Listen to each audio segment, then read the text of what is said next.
The beats, the flow, the rhythm. All movements start from the streets. Streets A&R Podcast.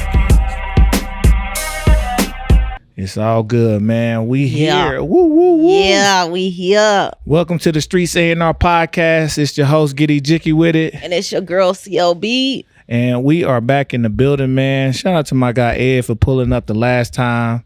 Just shooting the breeze with your peoples, man.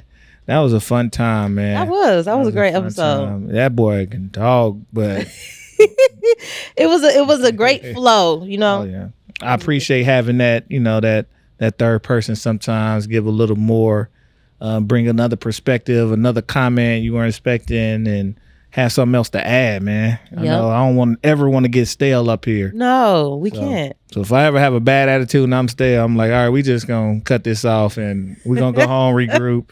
I'm gonna go cry in a corner and I'm gonna come back ready and energized. Sometimes stale makes for a great show. Well, attitude, I should say, not stale. When it's stale, make a salad with croutons. Is that no. If the bread is stale, make a salad. I'm trying to find some stupid ass analogy, but it's all good, man. Man, a lot going on out here. A lot going on, man. I think I had asked you, like, what's up with the stuff we can talk about? I think some of the quick and easy stuff. You told me Cole won Rapper of the Year? Yeah. I can't remember what platform it was through, but I seen it come through Rap Direct. And I thought that was interesting because I'm like, in my mind, Cole's been Rapper of the Year since 2011. Ooh, stop that. See, I ain't even trying to, hey, that's my guy. Yeah, it's okay. It is okay. But no, he been rapping and he been rapping. He been doing his thing. He been rapping. He ain't no denying that.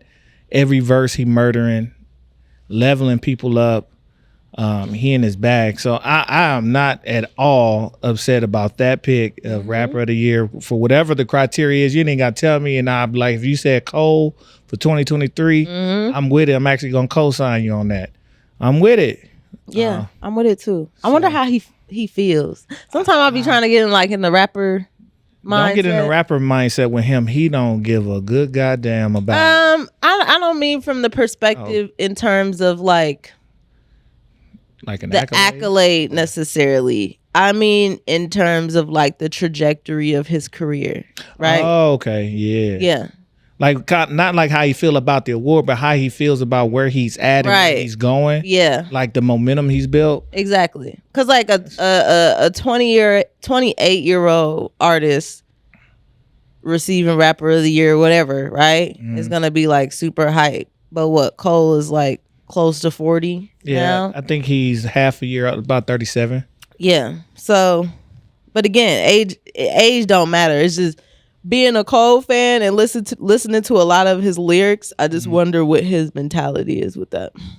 I think he's just hitting another stride in career, which, you know, they say it's different for men and women, so don't shoot the messenger. But they like men live a bunch of lives, especially when it comes to career wise. We turn 18, we just thinking with our ding-a-ling, we doing whatever. We hit another stride really at about late 20s, early 30s, because you're just now kind of really becoming a professional in your career, which means you got some stripes in it. You might have switched jobs or you elevated. And then they said when you get to about your 40s is when you hit like that grown stride, like I'm in my boss, whatever that is, especially when you're in the industry that deals with promotions and up in the chain. And I almost feel like he's kind of have done that in rap, in music. It's like, yeah, he came out hot. He's a rapper, Rock Nation, all that stuff. Had to almost reinventing himself with starting his own label, earning his stripes. That's his second life. Now he's in his third life where he's a full label head, but also now fully immersed into building, rapping himself, and still keeping up with everybody else's business to elevate as artist. He's like hitting this is his like third stride, I think. It's just seeing it. It looks like he's hitting that what a 40-year-old career-driven person is hitting. This is what he's hitting in music. Yeah. This is boss mode, but in every facet, you can see it in his rapping, his business, his creativity, his willingness to listen, his still willingness to grow. It's like another spunk, another fire lit under him. No, I agree with that. And I think we can say the same literally for anybody. Because, you know, anybody working towards something, you're going to have your different areas of growth, right? As you continue to get older. But this is just me going down the mental rabbit hole, you know, even as a person within self, right? Outside looking in, one could be like, oh, Eric is doing boom, boom, boom. He's done this. Look at where he's headed next. But like, only you are you, and you know what you've endured, and you know the emotions that have come with the flow of what you've experienced. So that's what I'm thinking. But, you know, again, true Cole fan here. So I could talk about it forever. I feel it. Don't get me on my own self. I'm like, I ain't did shit. I haven't done anything. But that's a beauty. Because the things I have done, I can say they've only just got me to this point to where I'm ready to go to the next point. Exactly. I'm cool with not having done anything in the grand scheme of things. So we going to the next. Trying to go to the next. You doing stuff. So I might be, but in the grand, I ain't done nothing. Let's get to work. Right. I'm happy to be in the mud still. I'm happy to be grinding it out still. So, and he might feel like that. I don't feel like again, it's not just, he's had his success as a rapper. It's beyond that. So I'm like you said, I'm wonder. Fulfillment, personal fulfillment. Yeah. Cole, holla at us. I got somebody that got your number. Come on, Mike Shaw. I got your number. Come on, y'all. Hit us up. Hey, we know the homies, Sky. We know the homies, the twins. You did the video out of Omaha. Come on, man. Let's Come go. on back, man. But yeah, man, shout out to Cole, Rapper of the Year. I'm gonna have to look up the actual award. I did see it, and I just don't remember who it was on that one. I'm like, I almost said, speaking of Cole and his artists, I'm like, do we segue to my girl Ari? Yes, we do. Right to Ari. It was some other things I wanted to hit, but Ari. Ooh, Ari Lennox. She's mad. I mean, that was it was first appearing on the tour. Not a good choice. So they came through Lincoln, right? Yeah. Close to home. And I was like, oh, Ari, I follow Ari. Oh shit, Ari going on tour. I'm about to go to the show. And then I go work out one day. My homie like, yeah, you going to the Rod Wave concert? I'm like, nah. I'm like, I thought Ari was performing. She's like, oh yeah, she opening for Rod Wave. I said, that was my same reaction. what is that? So I didn't go because I know what crowd is about to be there. Exactly. And if it's his show, his crowd deserves to be there. I know what's finna happen. I'm like, okay, I don't want to be around that. And exactly what I thought was gonna happen at those shows happened on those shows. And I wonder the background talk of how they could have and should have adjusted. Well, my biggest thing is her again, you know, getting back to kind of Cole, kind of Dreamville, right? It's just like, was it somebody at Dreamville that threw her on that lineup? And if you did, why? It's a reason why it was done. But in my mind, it's like, okay, were you guys' plan to get Ari tapped into markets that you think she had opportunities to build a fan base? If that was the case, okay, but you picked the wrong person to do it with. Rod Wave's audience is completely different from an Ari audience. Point blank, period. And like I said, my response was the same as yours. I'm like, ooh, Ari coming through. Yep. Rod Wave. I don't want to be around all them loud ass kids. Yeah. Not me. And I will say, just to your point though, that may be the exact reason was to get her in the market. And I started to really think, I'm thinking like, I want to see if my artist can break out. That might have been a test to see if she can break out in her team, if they can break out to a more mainstream. And if that was a test, she failed miserably. And if that's because they also, it's still business. They want to give you more exposure, more people in front of you, people that you don't have, go capture a new audience. And there was a legitimate way she could have done it. Let me put my A&R hat since we Streets A&R. Now I trust in Dreamville's team. Yeah. I don't know if somebody says something. I don't know what the coaching was, especially after show number 2, 3, 4, and you're getting the same response. There should have been an adjustment. That adjustment should have been like, okay, They not messing with my music. They not messing with my vibe. This is this type of crowd. This is the young kids, a lot of suburban kids, but these are the kids that come off the sad wave of music. Right. These is like we're talking about Cuddy. This is the kids of Cuddy. This is Day Lane. This is, so what she should have done, A&R Me would have said, okay, you singing your song. You need to tap in some of the artists that you know this crowd likes. She should have put in a break in one of her songs with some Juice WRLD lyrics. Oh yeah, yeah. Capture your crowd. That too. This is what openers do. If you go to a real show and there's somebody opening and they know this not their crowd, they understand who they're on tour with and they play to the crowd a little bit to get them interested in who they are. I've seen this happen, but Ari hadn't been an opener probably in a long, long, long time. Like an opener's opener. Like you first and ain't nobody here, you got to know how to get this crowd going. Yeah, for sure. You got to know how to work this crowd. So you have your songs, you put in the Juice WRLD, you throw in some XXX, you throw in these lyrics and this music break it within your song, get them singing with you. Now you got them bopping with you. They're not gonna leave because if you do it right, you pick the song that's on the same tempo and they vibing with you and now they bopping with you the whole time. Yeah, now you've just gained, I promise you would have gained 5 to 10% of them audiences of actual people like, oh, she cool. Oh, she understands who we are. Yep. Oh, she's not just up here singing at us and expect us to just rock with her. No, facts. And again, this is where we come back to why artist development is so important. And it is literally a lost art now because you're 100% right. Hell, Trina still do the same shit. Adding in other people's music that ain't her own, but you rocking with it because it's familiar to you, you resonate with it, and she know you gonna get hype off of it. So, no, I feel you on that.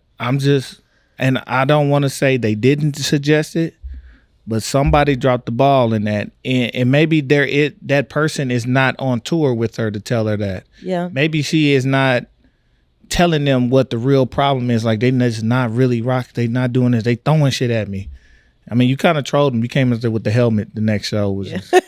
I ain't gonna lie, that's kind of genius. Shit, I'd have did it too. That's fine. Oh my God. Hell, I'd have started selling helmets. I'd have said, hey man, we need to print out some Ari helmets.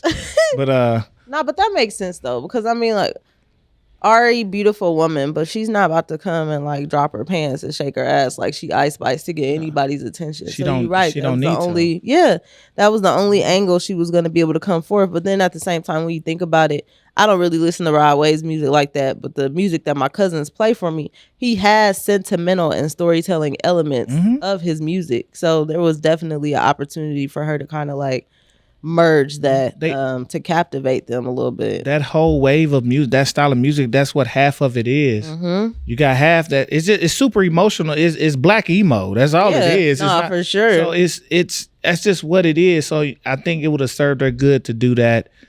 Somebody to suggest that and kind of rework her show in some of those songs instead of just doing your thing. Like, this is if this was your tour, you do your thing. You don't got to do none of that. The majority of the crowd is there to see you. That is not the case. And I think that's just a lack of not being on tour with other mainstream artists and you're opening, not having that practice of being an opener. Right. It's just a lack of that. So it's not bad. So yes, was it a bad placement? Yeah, it was a bad placement. But how do you rectify it? And again, I almost think this was a test to see from the label, can you break mainstream? Can your team, because you got a mini team within this big thing, they growing. Right. Can y'all break through? And I think they failed. So they kind of they know hey, this is going to affect your budgets, where they put you, where they place you. You know you're going to be over here doing this, your Essence Fest. We got you. Yeah. Now you're going to be successful in that. But that might be your cap. No, facts. And I think this was a little bit of a test to see what your cap is, how you able to adjust, how you able to do, and how you able to work. Right. So, are you going to be that artist that can go beyond those mid-tier venues of like 2,500? And if you can't, that's fine. Everybody can't. You're going to have a definite audience, and that's fine. But the growth, the lessons, the lessons that are learned. It's a lesson learned if you want to learn from it. Yeah. But baby girl, stay off the internet complaining. Nope, they don't care. That damn social media. Especially the people you complaining to do not care. Like they here for the last retweets and to sympathize with you a little bit, but they don't really give a shit. No. Yeah, that was it was interesting to see. But I hope she comes through again. She makes amazing music. She does. She's just gonna be restricted to her market, and that's fine. You can have a long ass career doing that. They just know you're not the breakout person. Matter of fact, that's what we should do. What's that? To that person you trying to bring, we should add her to that. Nigga, what kind of money you guys see? I mean, what kind of money you guys see? Not impossible, No, and she's not gonna charge that much at all. No, that'll be fire. I got a couple for that one I'm trying to do. I got a couple ideas, but we'll resurrect you here, girl. Come on, do your resurrection show. Come to the O. Come to the O. But man, shit. What was I finna say? Oh, hearkening back. I like that word. You didn't get the chance to see American Fiction, did you? No. All right. I want to spoiler alert. It's okay. Go ahead. I don't mind. And I feel like I got an idea. And it's a reason why I'm bringing American Fiction. I'm gonna tie it into my guy, Mr. Yassine Bey. Okay. And Dudek. So on American Fiction, interesting movie. I knew it was an amazing movie. Amazing movie. And I ain't gonna spoil every little detail. Okay. But the gist of this movie, I'm gonna tell you even how it starts. Movie starts. He's a writer, author, black man, but not a stereotypical professor at a university. He's teaching class. He's teaching something from like Southern literature. So of course, in the title of the book, got the word nigger in it, right? Guess who gets upset and says, "I don't like this word." A white person. Little white girl. Okay. While she's sitting next to the black guy, to the black teacher, she said, I'm offended. And he's like, well, I'm pretty sure if me living as this can get over it, you can get over it. and he hit her with this is the literature of the time in which we are talking about literature. So we're teaching from the perspective of the writer. So it's just, and she kept going. It cut to her walking out the class because he said something probably crazy to her. The whole time the little black guy is also looking at her like confused. That is essentially the tone of the movie. How it's two main takeaways from this movie: the tone deafness of woke white, especially woke white culture, and the inability of black creatives to create a story outside the mainstream narrative of black people. Yeah. Wow. That is the main 2 points of this movie. And it's beautifully told with a whole lot of scenarios. He writes books. He got so mad they couldn't sell his book. And this one author played by Issa Rae wrote the most stereotypical book, like Auntie Jean. And she had to read an excerpt at this conference he had. She like, hey, yo, other lady, what's up? I'm finna go to the store. Some Medea oh, for shit. real? Girl, you know I need something. Like, that's it. And he pissed because this is the number one selling book at the time. He like, why we can't keep doing this? So he made a fake name and wrote a bullshit book of a young nigga, street nigga who he found out was his father. And he ended up shooting his father and on some nigga shit, like real straight. Wow. Guess what book wanted to get picked up? His book? That fake book where he made a fake name, said he was a fugitive on the run. This shit, they picked it up for a movie. It was a wild, and it was so much, and to the point they had to do a book. He got invited to do this book like review and awards, right? And the dude, he's like, you only called me because, you know, the guy said, well, they said, the board said we need more diversity. So he said, so you called him a black guy? He was like, yeah, pretty much. So you want to do this? So he had her and he had Issa Rae's character.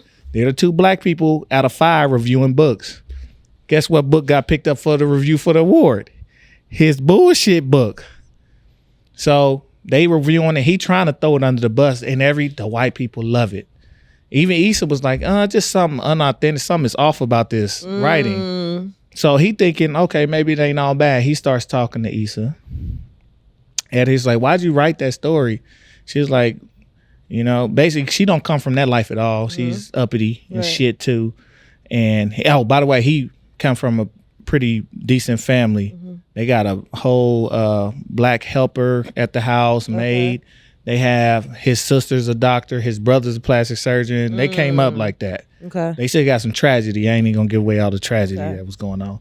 But he come from wealth, and he's the one that's trying to say we don't all have to write the stereotypical black story. So he's talking to Issa, and she basically out her mouth said, well, he's like, what's the difference? He said, what's the difference between this book called Fuck and your book? And she's like, well, my book, you know, at least my book, I spent years of research and doing interviews.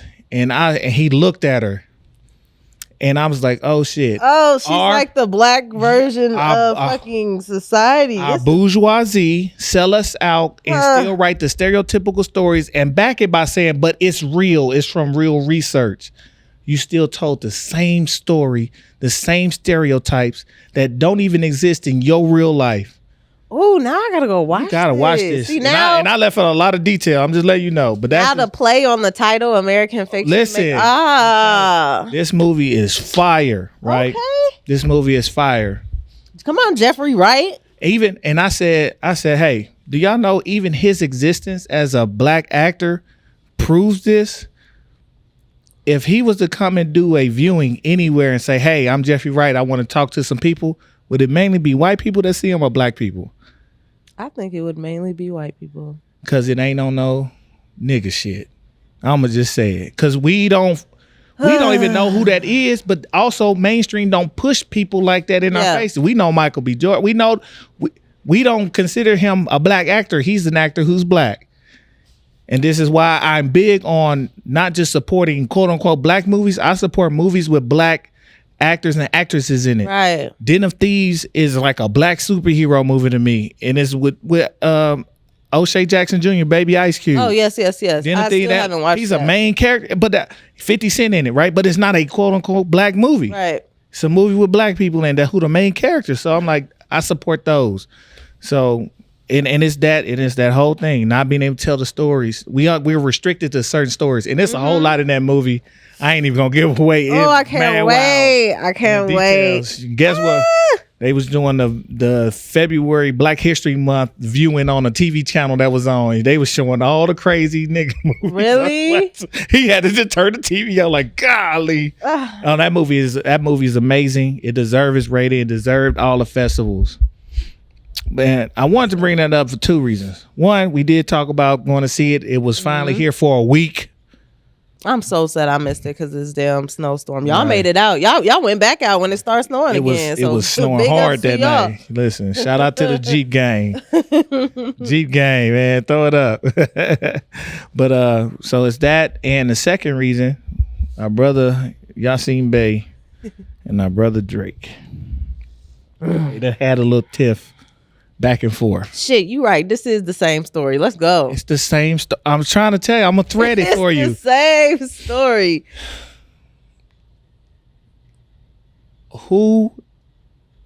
What are you going to say when it's time to say it and who going to listen to you? What are you going to say, C, when the real shit happens, when it's time to say something and who even going to listen to you talk about it? This was Brother Yasin Bey's point. This was not about music. This was not about hip hop. And I only saw the excerpts, but I watched both of the excerpts that are on YouTube. Sorry, I'm cheap. I didn't get the Patreon video. I didn't want to go through the paywall. You good. Right. His point was far beyond. This is not backpack hip hop versus pop hip hop. This is not artist versus artist, real hip hop. This had nothing to do with hip hop. When you listen to his tone, you can hear the jabs, but when you listen to his tone, this is about, and he said it, this whole thing is crumbling. I don't want to get in my conscious bag, and then we're going to lose go ahead. But I don't America mind. is crumbling. It is. We're at the tipping point. We're on the high, and then we're about to come crashing down. People scramble when things get shitty. And making that fun music, shopping music, commercial music, it's cool. Yes, it gets you some money. It gets you so much money that when you have an opportunity to say something real, can you even do it? No. Not even will you as a person. Can you do it? No. It's probably in your contracts. It's probably, you can't even be a voice for the people in which started this thing we call hip hop. You can't be a voice of the people. No, because nobody wants to hear it. I don't think he can contractually do it before we even get to the motivation to do it. And that's his point. When it's time to move and it's time to do something, you can't be of any service to the people. Now, you can go make your money. Mm-hmm. You can do your song and dance. You can build your businesses. You can do all of that. But when the shit hit the fan, you're going to be part of it going flying. And that was his point. That's why this is a lose-lose battle for Drake to even keep engaging. The minions online putting up numbers. This is not about numbers. This is not about sales. This is beyond music, beyond hip hop. This is about the culture of the world and where it's going, where it's headed. Facts. You a leader, right? But there will be nobody following you when any of this shit go down. And I mean, let's be honest. Drake came into the game falsified. He created a whole fake narrative about him growing up, not having a relationship with his father, just to get attention of fans. And he had a relationship with his dad the whole time. A man who comes from music legacy. You know what I mean? So it's like him being black, him being Jewish, coming from Canada. He had so many legs up on everything, but he played it to his advantage. So he came into this game not giving a fuck about nobody but himself. Just fine. You had a goal. You had a accomplishment you wanted to make, but it was never for the people. Never. You came in there. You basically pander about the people. We just let's stereotype them. They'll rock them if I say this instead of being yourself, dog. Mm-hmm. And that's what they talk about. It's only authenticity. On Killer Mike's album, there's an excerpt from Dave Chappelle talking on the run, and he's like, "You're a leader. You got to move. Like sometimes, like the people storming the beach in Normandy, you got to just keep moving. Now, as niggas getting shot and getting dropped next to you, you don't even know why it's not you." But since you still up, you keep moving. And he said, we're not asking you to be perfect. We asking you to be honest. So you get up, you keep moving, nigga, run. Go towards the goal. So it's that, like, and I get it. Like, yeah, I know we supposed to be a music pod, but sometimes this shit go a little bit beyond. I'm like, we talking about who has the ability to speak, who are the people going to listen to? Yeah. And this conversation is not relegated to everybody that's been hyper successful. There's only two other people they ain't close, but they close to Drake's realm in hip hop, and that's Kendrick and Cole. Well, I mean, even to your point, not to cut you off with what you just said, but I'm glad you made a good point about us being a music podcast. Yeah, we a music podcast. But if every time we come on here and we talk about numbers or how somebody's album is doing, we only going to get one specific type of listener. Mm-hmm. But if we're weaving through all elements of music, whether it be like politics, history, culture, we going to get everybody. Mm-hmm. Listen, I always say music is our base, but that's just a starting point. Mm-hmm. This shit is, the music in itself is only a byproduct of culture. That's any music. It's a byproduct of culture. It's the projector of it. It's an entryway for most people into a culture. Mm-hmm. That's all we doing. So, no, y'all ain't gotta listen. And trust, you ain't gonna hear a bunch of shit about numbers from me. Like, this is about the art. Like, Facts. Like, everything up here is about the people and the art. So I want to always be speaking the truth about what it is that's really happening out here, how we feel about it. Y'all can keep the numbers game. I don't give a shit about numbers. Y'all see my hip hop list. Y'all niggas mad. Like, yeah, well, I don't give a shit about what sold, what did what. Fact. Because at the end of the day, if you pulled up the music that had the most replay value from everybody, it ain't gonna be this bubblegum pop shit. And I don't care who it is. That's just facts. It's not. It never is. There's no longevity. There's no replay value. There's nothing there. So, and as long as you know that as an artist, you okay, because you know I'm finna make this shit just to pop, get a couple commercials, do it again. I'm not even trying to be in your ear 20 years from now. Right. I'm not trying to be in your ear 2 years from now, which is fine. Long as you know that's the formula you working and that's what you're gonna get out of it. Just don't go into it thinking I can do this, what's hot, and chasing a sound. My nigga, you gotta at least be able to stand out. I gotta know it's you when you get on the track. Facts. All these Lils, I don't know their name because I don't know it's them when they get on the track. They all sound the same. There's so many. And Lils ain't all Lil. It's just all the young people doing the trendy shit. I don't know who you are because I don't need to. I almost don't need to know who you are. You're gonna disappear in a year and a half musically. And it's a new artist every week. Y'all in the machine. They pumping y'all in, pumping y'all out.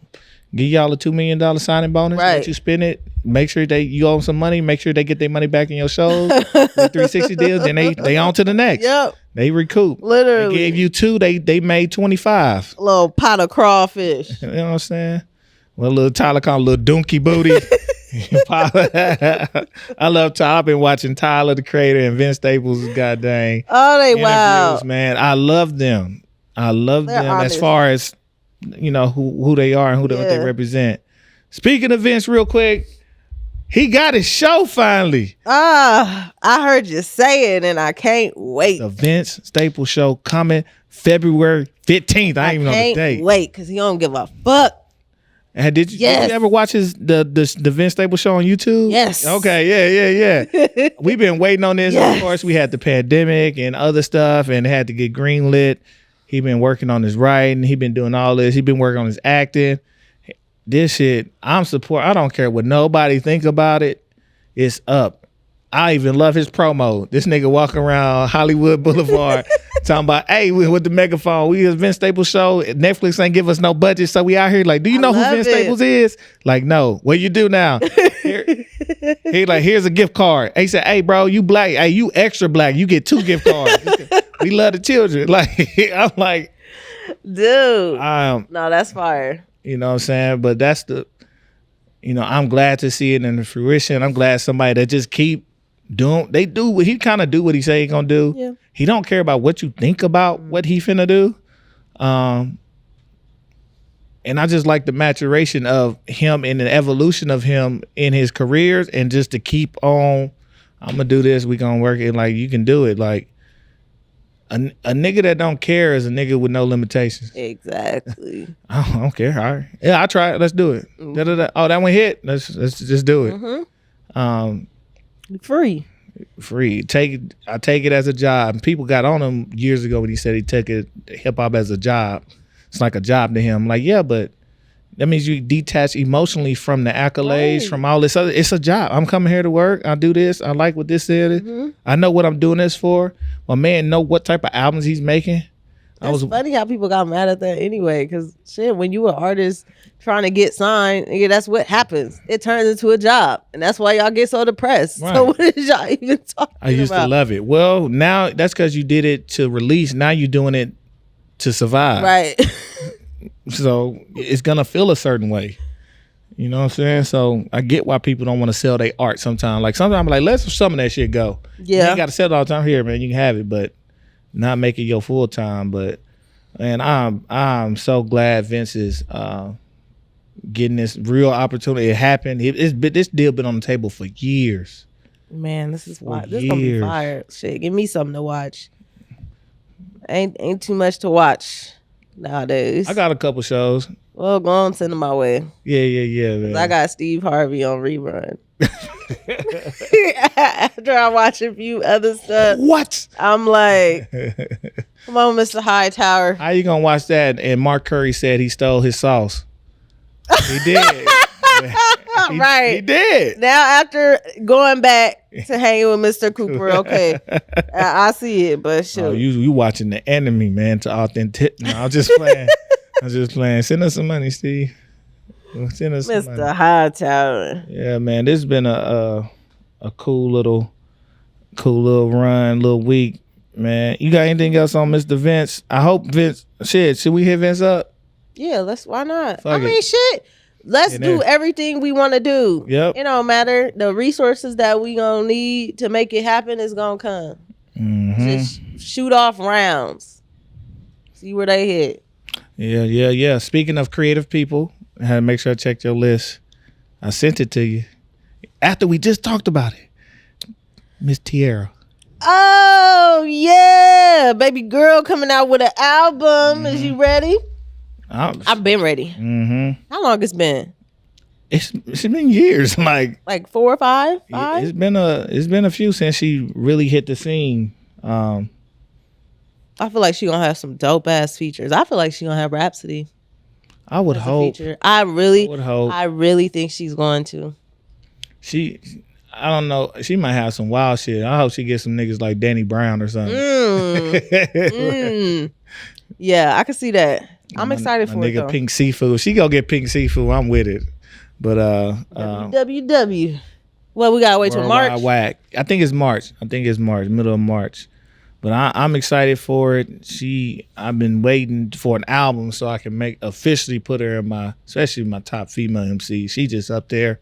Remember the combo we had about being able to create like the stereotypes of the women? Yes. And the lights, like, well, here we go. We got the rappers and the creative ones. Shout out to the dark baddies out here. What did I say? 2024 is the upside down year. They finna get their shit off. Let's go. I feel like 2023 just let all the riff. We finna get the real Kobe year. Yeah. All the real finna drop. I would not be surprised if a lot of the big time artists come right back. Like, you know what? Dude, I got some more to say. Let's get to it. Come on. Let me create another Spotify playlist with some more fire shit. Man. I'm telling you, I keep playing Chingy a little too much. I gotta, okay, see, I'm gonna upgrade your experience as a consumer. I'm gonna find you some stuff. No. Okay, I got it. Fire shit. But the artists that I really like and want to hear from, I need a whole nother playlist from that. Like, because if I like some shit, I'm gonna listen to it over and over and over and over and over again. But yeah, I'm ready for the seasoned heads and not even the old people, not even the old artists, the dope ones. Like, give everybody a run for their money. Yeah, it's that time. Show me what you got. It's that time. We popping off this year. Yeah, I'm so excited for her. I feel like we can get her here too, but I know where and who I need to talk to make that one happen. You know, we gotta, and to be safe too. It's like we are well versed in music and artistry. In the city that we live in, we got to do deep research to make sure that crowd exists here to really turn that shit up. Otherwise, we just got to make it a really intimate experience. So it's exclusive as hell. Yeah, no doubt. And we got to, and this is that age-old battle, art versus like consumer. Like, we want to bring the artists here, but in the cities like this, everybody ain't hip to the artist. So how do you balance your life of doing this as a profession? Because you know it's usually gonna be a loss, but it's for the culture, it's for the art, it's for the people. So we gonna find a way. We gonna find that balance, and we got some avenues. Oh, for sure. I am right there with you. That's why it's hard sometimes when I'm like, when I say a name of who I want to bring, and I'm like, they super fire, but it's like, who coming? But then too, how do you get them to come? It's like super dope because there's so many different opportunities of marketing to curate because there's so many people from other places moving here. You know, and when you trapped in the bubble of being around the same people, the same shit every day, it don't look like there's any expansion or development, but there is a lot of it. So yeah, it just comes back down to the marketing. But you know, we smart. We real smart. We smart. I got A's on my report cards sometimes. I got a lot of them. Shout out to the smart athletes who all your teammates cheated off us so y'all can go win a championship. Shout out to y'all, man. Oh my God. I went to Benson High School. I think all them motherfuckers was failing. Football, basketball, some wild stuff. It didn't matter. Cause what I know about Benson, they just suck at sports. I don't even, you know what? I don't keep up with them after 2009. Yeah. I feel like they had, when did I enter? 05. From like 05 to 09, they had a good little run. But I think they were trash before like 05 and then after 09. But you know that after my bracket and before, I don't know about you, motherfucker. I don't know. That's funny. She got in high school when I left. That's crazy.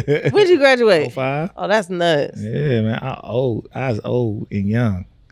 So yeah, man. It was funny. You speaking of musicianship and all this, you asked interesting question. Like, if you had to be a musician, what would you be? I'm already a musician. I am a musician. I ain't even talking about DJing. So I grew up drumming. Okay. I was the backup drummer to the backup drummer at church. Oh, fire. So I'll be the best one. And it was I wasn't the best one. And I went to a homebody church. So my uncle, my grandmother's brother, it was the bishop. He was a bishop. So it's a complete family church, smaller church. He was like known as the first Kojic church to have air conditioning. Oh, he actually worked on and built the church too. Yeah. So he made sure people came to church just because we had air conditioning. Oh, y'all lit. But my cousin, shout out to my cousin, he's the main drummer, and then I had another cousin, and then I was backing him up. But of course, you know, they would make all us play. And then his little brother, I swear to God, his little brother, like 19, 20, he could keep a beat at 1 year old. He just learned how to walk. He would be on the foot pedal and the snare, and they would be playing on the organ, and he knew when. And I promise crazy. you, and Duty, we call him Duty, at 1. He was just, because he can't sit, he was standing. And everybody's like, how is he keeping him? He the coldest little drummer. He can still drum. He still drums for the church. And to the point I go home and talk to him, and I'm like, can you come up here for a couple weeks? How old is he now? Like 20. And I'm like, I need you to come up here with me because I know they got you in the church, and I am happy you in the church. Tyler. But I need you to get your skills and show what you can do and find some new ways to use your skills. Yeah. Because church drumming is completely different from jazz and rock, but I think he would pick it. He can pick up stuff so quick. He just goes. Man, you talk about 1 year old. Shit, he can play anything.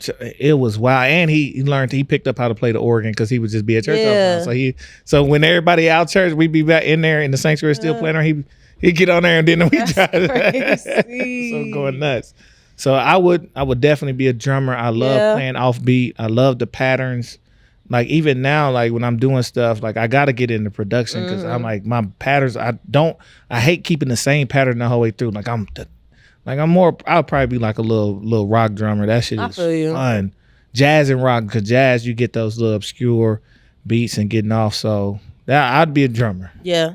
You? Well, funny thing is, I did some songwriting and I put some music out of my own.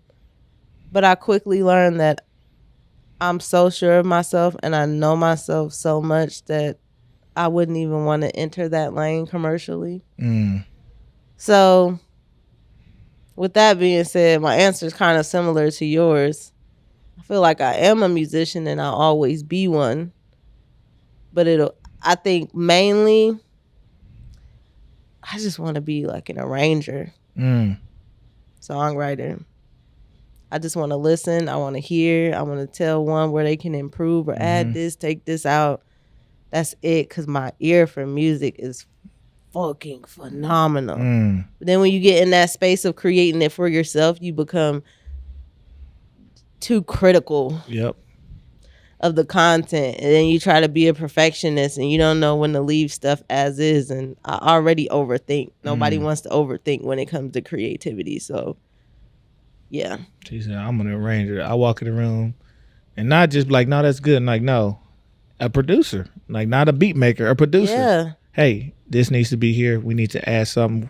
There's too much. We need to fill this space with something, some instruments. Call somebody. Hey, can you come play this real quick? Yes. Just give me some chords. Add a little breakdown. Add a bridge. Stop saying shit. Just let it flow. Let people internalize the last 2 minutes of what you just said and pick it back up. That's me. That's fire. I'm with it. We starting a band here at Streets A&R. I got to get my drumming up. I got a drum pad. I just need to get, I just ain't got on it. The sticks feel foreign to me. I was at Guitar Center fucking around. And I was like, Oh, this feel crazy to me. You gotta just go, just to go. I love that place. Where's the closest one? It's only one Southwest at Oakview Guitar Center and Sam Ash. I used to be there probably twice a week in That's LA. crazy. Yeah, Guitar Center is that you just feel like you got to do something. You in there like, yeah, like no, I could play the guitar. You just be looking at shit. No, I could DJ. You know what you could teach me how to do? Listen, DJ. When you ready. Look, I'm the light version. I'm gonna send you as the soul. I got you. No. I don't. I love soul. Don't get me wrong. I'm talking about for the bass. I'll teach you I got you though. I just want to, I want to start off at family reunions. Little baby showers. No, we jumping in the water. I jumped in the water. I just want to, Listen, and then I go. No, we ain't doing that. You got the wrong one. I don't never hit no horns. We gonna teach your ass how to transition, non-transition ass DJs hitting all these gunshots and horns. Bitch ass bullshit niggas. Stop that shit. You can't transition, bruh. Then it's a new song. West. You didn't know how to count. Oh, this nigga don't know how to count. He don't know how to blend it. He don't know how to use his fade out. He don't know how to do shit. No. For real, I for real want you to teach me because, dude, the last 6 months, I done went to concerts in the city. Again, this ain't no this. I don't know who the fuck was DJing. Sorry, I don't sorry. I just don't know. I'm at these concerts and I'm like, dude, what is happening? Like pre-show hype. What are we doing? Like, get the crowd amped and everybody just sitting around smoking weed, drinking until the artist hit the stage. And of course they late for their set because that's a whole nother conversation. But they don't, or they got the house music playing and it's not matching the show that's about to come on. No.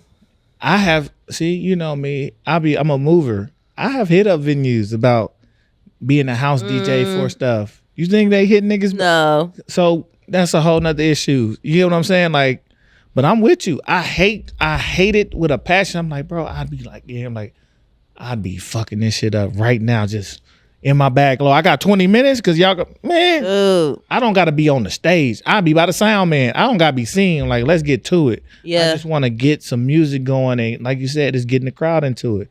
Talks about you got to get them ready for what they about to experience. That's gonna be my next phase of life. DJing. I'm with you. I got you. I already got my name. I know. I forgot it. It's something. Thunder C. And what, K Cola was at the Yep. Yeah. Thunder C and K Cola. The DJ said you gonna see the lights just and then it's like, oh shit, it's about to go down. Hey, if you with Coca-Cola, Pepsi, holla at Thunder C and K Cola. we coming out. We coming out branding hard. Stop playing. Oh. We branding hard, man. Cripple Cola, man. Get a little offshoot. Blood Pop, what's up?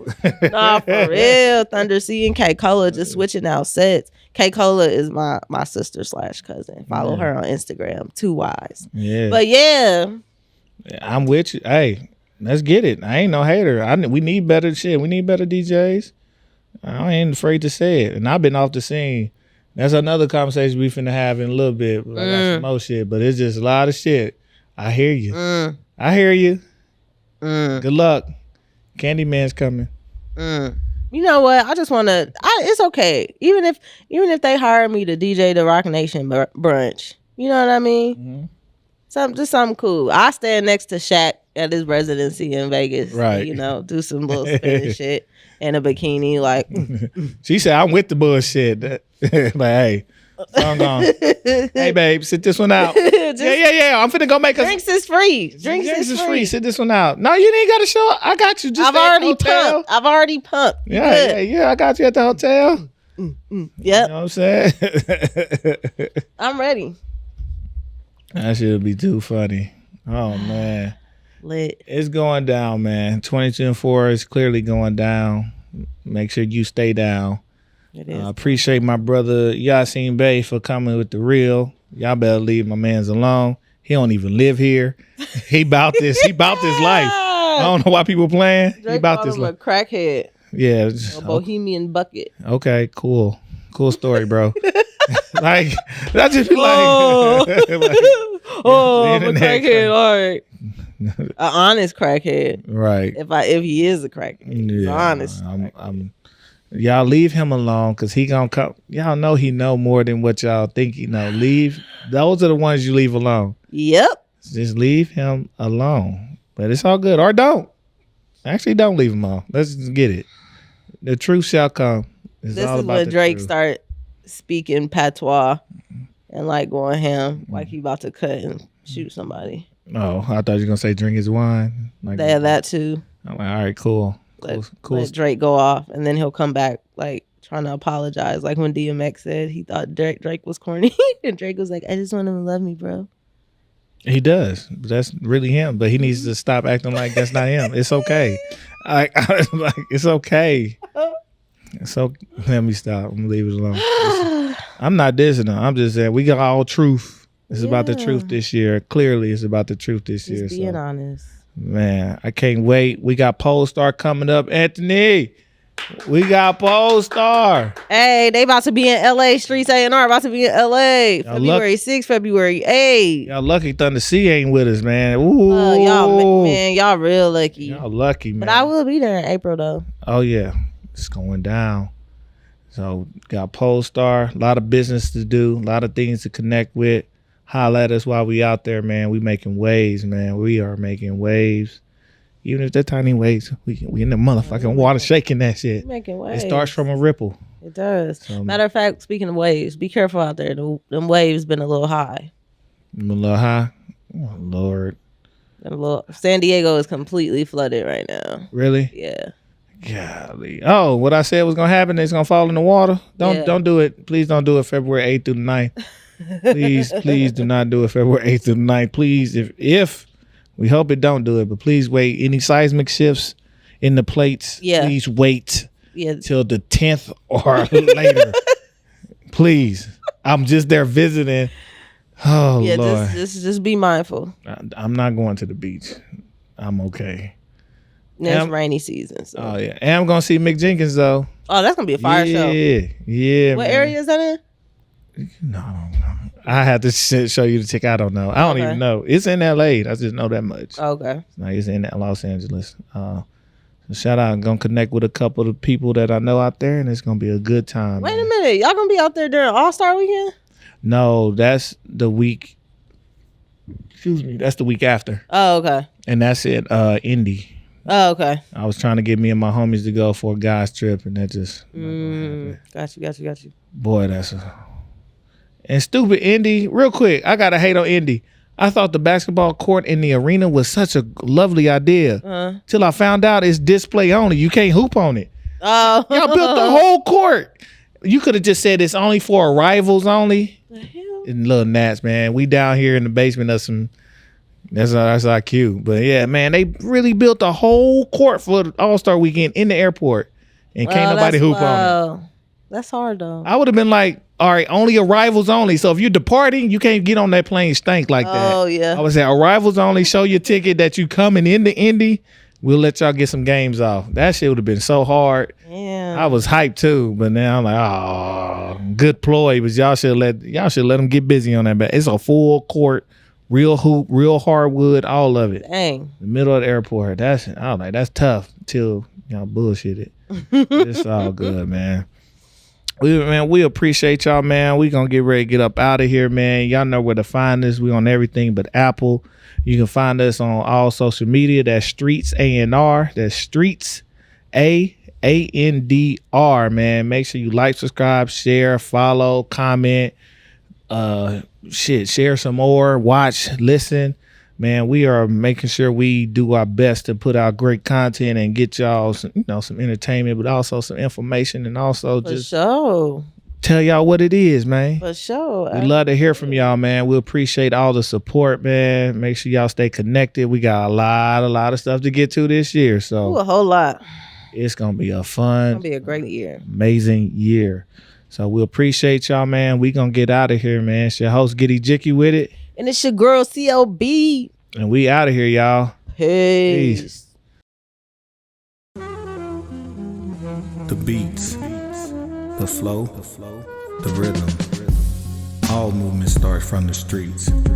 Streets A&R Podcast.